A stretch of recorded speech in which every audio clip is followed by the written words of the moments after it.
Important है। जैसे कि एक ये आपका 13 नंबर क्वेश्चन बहुत इंपॉर्टेंट है। देन ये क्वेश्चन एक बहुत इंपॉर्टेंट क्वेश्चन बन रहा है आपका इस साल के लिए। और ये 3 और 4, ये जो 4 क्वेश्चन मैंने लगाए हैं, वैसे देखो जितना मैंने इस वीडियो में आपको दिया है सारे ही इंपॉर्टेंट है, बट उसमें से भी जो और ज़्यादा इंपॉर्टेंट है मैं वो भी आपको हाईलाइट कर रहा हूँ। तो ये चीज़ आपको तभी पता चलेगा जब आप वीडियो को कंप्लीट देखोगे।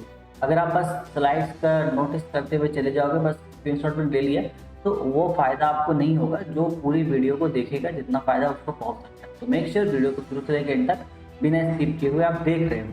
तो अब चैप्टर 3 पे बढ़ते हैं। तो चैप्टर 3 में आपको पता है, हेलो मेरे प्यारे स्टूडेंट्स, उम्मीद करते लोग बहुत ही बेहतरीन होंगे।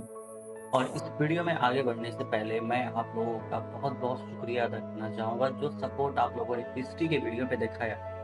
हिस्ट्री का जो मैंने वन शॉट लेक्चर डाला आपके, जो कि पूरा 3 आवर्स और अप्रोक्स 3.5 आवर्स के आसपास है, जिसमें मैंने पूरा हिस्ट्री कवर किया और उस पर ऑलमोस्ट हमारे अभी 200 व्यूज क्रॉस होने को हैं। तो आप लोगों का बहुत बहुत शुक्रिया इतने सपोर्ट के लिए। मुझे बहुत अच्छा लगा। मुझे डर था कि भाई मैं इतना लंबा वीडियो डाल रहा हूँ, पता नहीं ये 3 आवर से प्लस वीडियो जारी है। आई डोंट नो कि इसको देखेंगे कि नहीं देखेंगे, लेंथ काफ़ी लंबी है। लेकिन जैसा मैंने सोचा बिल्कुल उसका उल्टा मुझे यहाँ पे रिजल्ट देखने को मिला। मुझे बहुत अच्छा लगा। और इसी के साथ साथ मैं अभी एक और लॉन्ग वीडियो पे काम कर रहा हूँ, जो कि है ज्योग्राफी का इंडिया पार्ट। अब ज्योग्राफी में अगर आप इंडिया पार्ट को देखोगे तो इंडिया का जो पोर्शन है वो काफ़ी बड़ा है। तो इसको पार्ट बाय पार्ट रिलीज करने से अच्छा मैं इस पर एक पूरा इकट्ठा वीडियो लाऊंगा। वो भी 3 to 4 आवर्स के अराउंड होगा वीडियो। ऑलरेडी उस पर काम चल रहा है, आधा काम मुकम्मल हो चुका है। एक्चुअली पूरी कोशिश रहेगी कि कल तक उसको कंप्लीट करके, यानी कि आज फ्राइडे है, सैटरडे तक उसे कंप्लीट करके संडे को मैं आपको रिलीज दे पाऊँ। अगर संडे को नहीं हो पाएगा तो मंडे हमारा कंफर्म है कि आपको इंडिया वाला पोर्शन मिल जाएगा। बट इस बीच चूंकि बहुत खालीपन लग रहा था, उस खालीपन को फिल करने के लिए मैंने यहाँ पर आपको निकला, जैसा आपने थंबनेल पे देखा, माध्यमिक सजेशन लाइव। तो लाइव साइंस के लिए आप लोगों में से बहुत कोई मुझसे सजेशन की डिमांड कर रहे थे। तो मुझे सजेशन देना है, इट मीन्स ये तो है कि मैं बहुत अच्छे से जांच पड़ताल करके दूंगा, बहुत अच्छे से सोच के। अब ऐसा तो मैं नहीं कर सकता हूँ कि कुछ भी मुझे लगे कि हाँ ये क्वेश्चन अच्छा लगता है दे देते हैं, नहीं वैसा मैं नहीं करता हूँ, ठीक है। वो मेरी नेचर नहीं है। मैं जो भी चीज़ दूँगा बहुत सोच समझ के देता हूँ, और जो भी चीज़ मैंने दिया है वो बिल्कुल आप लोगों के लिए कारगर रहा है हमेशा के लिए। तो ये सजेशन भी जो मैं आपको लाइव सेंस पे दे रहा हूँ, ये भी आपके लिए फ़ायदेमंद रहेगा। तो जैसा आपने थंबनेल में देखा होगा कि ये जो सजेशन है ये सिर्फ़ और सिर्फ़ आपका 2 और 3 मार्क्स का क्वेश्चन कंटेन करता है। जितने भी क्वेश्चंस मैं यहाँ पे बता रहा हूँ ये या तो 2 मार्क्स या 3 मार्क्स में आने के चांसेस हैं, वो भी 100%। अब यहाँ पे चैप्टर वाइज़ हम लोग इन डिटेल हर एक चैप्टर के कुछ-कुछ क्वेश्चंस यहाँ पे डिस्कस करेंगे। क्योंकि कुछ क्वेश्चंस के जो पैटर्न्स होते हैं, जैसे कि अब देखो ये question, why do the leaves of the side tree bend when touched. तो साइड ट्री के बारे में शायद आप लोगों को नहीं पता हो। साइड ट्री वही है जिसको हम बोलते हैं छुई मुई का पौधा, या फिर जिसका साइंटिफिक नाम है मिमोसा पुडिका। तो मिमोसा पुडिका जिसका साइंटिफिक नेम है, उसी को हम लोग साइड ट्री भी के नाम से भी बोल सकते हैं। तो इस साल इस तरीके से भी क्वेश्चन आ सकता है, ठीक है, आपको समझना हो। What do you mean bye sensitivity और एक्साइटेड, तो ये आपको सेंसिटिविटी का दूसरा नाम एक्साइटेड है। अगर आपसे ये पूछ लिया जाए what do you mean bye excited, तो आपको सेंसिटिविटी के बारे में ही लिखना होगा। ये चीजें हो सकती हैं इस बार के लिए, कोई कंफर्म नहीं, बट होने के चांसेस है। फिर तीसरा नंबर क्वेश्चन बहुत सिंपल है। How did Jagdish Chandra Bose prove the existence of reflex arcs in plants like animal. कैसे प्रूव किया था? उन्होंने क्रेस्कोग्राफ का डिस्कवरी किया था, उसके बाद उन्हें पता चला था। क्वेश्चन नंबर 4 पे क्या, write the difference between nastic and tactical movement. तो क्या पता है, write the role of oxygen hormone, easy question है। Write the use of hormone और साइटोकिनिन हार्मोन इन एग्रोनॉमी, ये भी आपको पता है। सब बुक्स में आपको मिल जाएंगे। और बुक्स से याद आया मुझे कि जो नोट्स मैंने दे रखे हैं लाइफ साइंस के ऑलरेडी एप्स में अपलोडेड है। अब जा करके लाइब्रेरी सेक्शन में जाएंगे, वहां पे आपको एक पूरा सेक्शन मिल जाएगा WBBSC free history free notes के नाम से। उसके अंदर एक फोल्डर होगा माध्यमिक लाइव साइंस का, जहाँ से डायरेक्टली इसको डाउनलोड करके अवेल कर सकते हैं और प्रिपरेशन में अपने बूस्ट ला। नेक्स्ट सेवेंथ है, write the difference in plant and animal hormone. बाकी नीचे के सारे क्वेश्चन सिंपल है। अब मैं अगली स्लाइड पे चलता हूँ, कुछ कुछ क्वेश्चन को डिस्कस करते हुए इस वीडियो जल्दी से रैप अप करेंगे। Then write the role of hands in people's movement. तो हम लोगों के मूवमेंट में हैंड का क्या काम होता है वो आपको दिखाना है।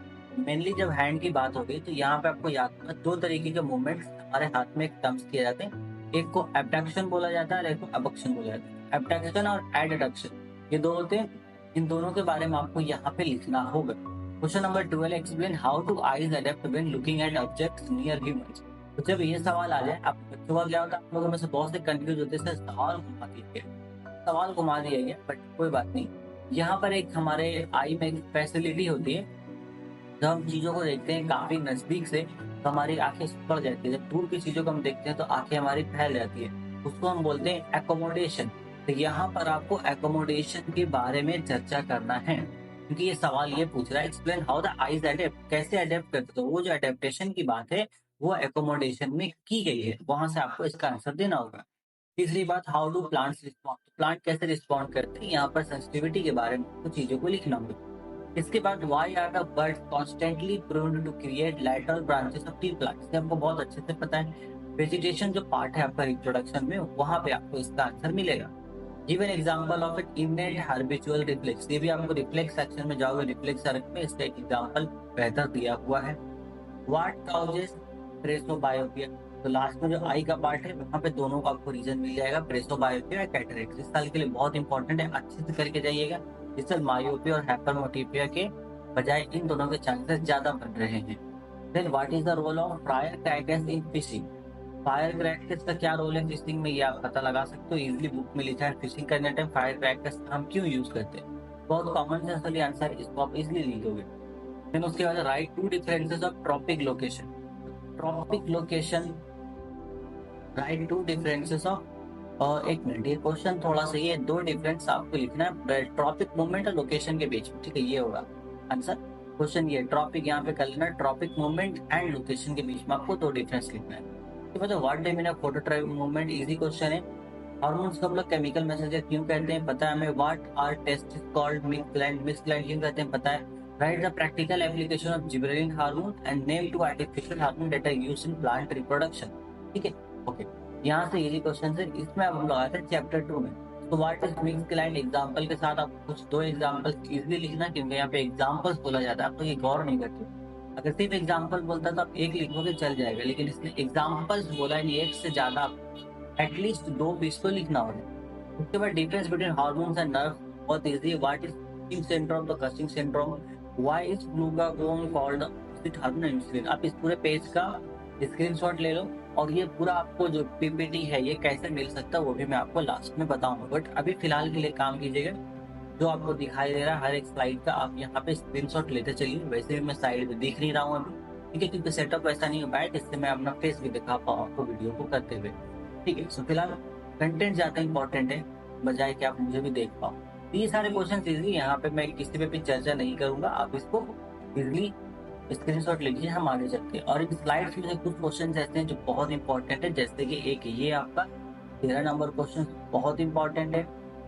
देन ये क्वेश्चन एक बहुत इंपॉर्टेंट क्वेश्चन बन रहा है आपका इस साल के लिए, और ये 3 और 4, ये जो 4 क्वेश्चन मैंने लगाए हैं, वैसे देखो जितना मैंने इस वीडियो में आपको दिया है सारे ही इंपॉर्टेंट है, बट उसमें से भी जो और ज्यादा इंपॉर्टेंट है मैं वो भी आपको हाईलाइट कर रहा हूँ। तो ये चीज आपको तभी पता चलेगा जब आप वीडियो को कंप्लीट देखोगे। अगर आप बस स्लाइड्स का नोटिस करते हुए चले जाओगे, बस स्क्रीनशॉट में ले लिया, तो वो फायदा आपको नहीं होगा। जो पूरी वीडियो को देखेगा जितना फायदा उसको पहुंच सकता है। तो मेक श्योर वीडियो को शुरू से लेकर एंड तक बिना स्किप किए हुए आप देख रहे हो। तो अब चैप्टर 3 पे बढ़ते हैं। चैप्टर 3 में आपको पता है यहाँ पर रिप्रोडक्शन का डेफिनेशन आपको देखना, define reproduction, explain the asexual reproduction of organism. यहाँ पे कुछ है नहीं ऐसा। What is genesis, how is genesis completed, genesis क्या, जेनेसिस कैसे होता है, ये क्वेश्चन इंपॉर्टेंट है। इन सभी क्वेश्चंस में से इसको ध्यान दीजिएगा खास तौर से। इसके बाद पॉलिनेशन वाला जो टॉपिक है ये काफी इंपॉर्टेंट हो जाता है इस बार के लिए और ज्यादा। What is the difference between growth and development, discuss what are the stages, ये 3 मार्क्स आने के चांसेस बहुत है इस बार। मेक श्योर कि ये क्वेश्चन जो एस्ट्रिक लगाया है इसको आप प्रायोरिटी बेसिस पे सबसे पहले कर रहे हो, और बाकी जितने क्वेश्चन है उन सबको भी आपको करना ही करना है। इसके बाद चैप्टर नंबर 4 पे हमारे पास है क्रोमोसोमल म्यूटेशन के बारे में। आप ये क्वेश्चन बहुत इंपॉर्टेंट है। क्रोमोसोमल म्यूटेशन क्या है, मेंडलीव का first law, law of independent agreement, test cross, hybridization, back cross, coincidence, variation, emasculation, ये सारे चीजों का डिफिनेशन आपको याद करना है। 2 मार्क्स के लिए काफी इंपॉर्टेंट है। और आपको पता है कि 2 मार्क्स में टोटल 21 क्वेश्चन आते हैं, जिसमें से कुछ ऑप्शन रहता है आपको करना पड़ता है। तो शायद आई थिंक ज्यादा मुझे याद है टोटल 21 में से 17 क्वेश्चन आपको करने होते हैं। Then what are the symptoms of thalassemia? Why is hemophilia more common in men? Why are men called heterogametic cell? ये important question ज्यादा मैं बार बार कह रहा हूँ सभी इंपॉर्टेंट है, बट जिस पे मैं और दाग लगा रहा हूँ वो ज्यादा इंपॉर्टेंट है, ये आपको ध्यान देना है। What causes color blindness? What is difference between genes and alleles? Okay, then बाकी सारे क्वेश्चन ठीक है, ये क्वेश्चन भी अच्छे से कीजिएगा। Why is Mendel called the father of genetics? ठीक है, देन लास्ट वाला देख लो। What is significance of the statement little bee plants are always pure? भी एक बार करके अच्छे से जाना। बाकी सारे क्वेश्चन भी इंपॉर्टेंट है, बट इन सब को आपको पहले कर लेना है। उसके बाद हमारे पास आता है चैप्टर नंबर 5, जो कि हमारा लास्ट चैप्टर। चैप्टर नंबर 5 काफी बड़ा, पता है इसमें 4 पार्ट है, मेनली उसमें इन्वायरमेंट वाला पार्ट जो है वो काफी इंपॉर्टेंट है। तो discuss the consequences of noise pollution and soil pollution on humans. What is the importance of in situ conservation? ये दोनों ही क्वेश्चन इंपॉर्टेंट है इस बार के लिए। इन सीटू कंजर्वेशन और उसका क्या व्हाट कॉजेस है, ये इंपॉर्टेंट क्वेश्चंस बन रहे हैं। Right to characteristics of each national park reserve for deserve the, ये सब नॉर्मल क्वेश्चन है जो आपको पता होनी चाहिए।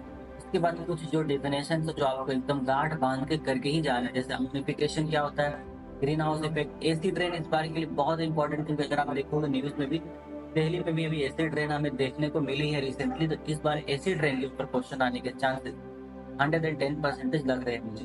बायोडाइवर्सिटी काफी इंपॉर्टेंट है, अभी नेचर रिलेटेड जो न्यूज भी अगर आप देखोगे तो उसमें बायोडाइवर्सिटी के बारे में, जहाँ पे एक्सटिंक्शन हो रहा है एनिमल्स का, उस पर काफी ज्यादा चर्चा हुई है, बहुत ज्यादा नहीं बट थोड़ी बहुत।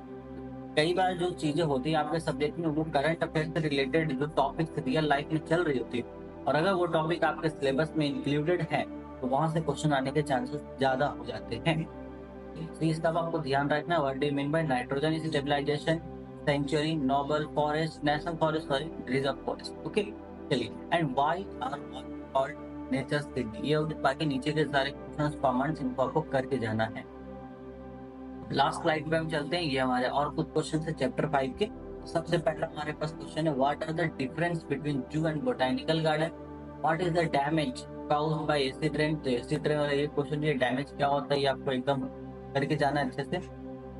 To write the problems and solutions of population explosion. What do you mean by joint forest management? ये भी important है ज्यादा। Write the impact of global warming and climate change on extinction of species, ये भी बहुत important है इस बार के लिए। What is the reason? बाकी सारे हमारे पास कॉमन क्वेश्चन है। अब इस कॉमन में से एक और है, जैसे कि नाइट्रोजन साइकिल। तो how does nitrogen cycle effect and what is nitrogen cycle, ये आपको यहाँ पे केयरफुली करके जाना है। उसके बाद बाकी सारे क्वेश्चन हमारे एकदम कॉमन क्वेश्चन, जिसको आपको गार्ड बन के करना ही करना है। जिस क्वेश्चन पे मैंने आपको एस्ट्रिक ये वाला साइन दिया है या फिर ये वाला साइन दिया है, ये क्वेश्चंस को आपको प्रायोरिटी बेसिस पर पहले करना है। अब बाकी जितने भी क्वेश्चंस इस एमसीक्यू में आपको इस स्लाइड पे आपको मिले, उनको आपको फिर क्या करना है, बाद में करना है। होप सो आपको टॉपिक क्लियर रहा होगा और ये सजेशन आपके लिए बिल्कुल हेल्पफुल रहेगा। बस आंख बंद करके इसको अच्छे से आप सॉल्व कीजिए। अब मैं इसका आंसर प्रोवाइड करने का कोशिश बिल्कुल करूंगा कुछ ही दिन में, लेकिन मैं भी गारंटी कुछ नहीं दे सकता हूँ, क्योंकि मैं ऑलरेडी मैंने आपको बताया मैं इंडिया के ऊपर काम कर रहा हूँ, और वो काफी बड़ा टॉपिक है, आप खुद भी समझ सकते हो। इंडिया के अलावा फिर अभी मैं साथ साथ लाइफ साइंस जो आपका है, इसके लिए मैं कंटेंट रेडी कर रहा हूँ कि मुझे क्या कंटेंट आपको प्रोवाइड करना होगा। अगर वन शॉट लेक्चर बन रहा है तो लाइफ साइंस का जो वन शॉट लेक्चर है, मैं उस पर भी साइड बाय साइड काम हो रहा है, और उसका वीडियो चल रहा है अभी इंडिया वाला। तो फिर इतने सारी चीजों के बीच में मेरे लिए ये पॉसिबल नहीं होगा कि इन सारे जो क्वेश्चंस मैंने आपको दिए हैं इनका मैं आंसर आपको प्रोवाइड कर सकूं।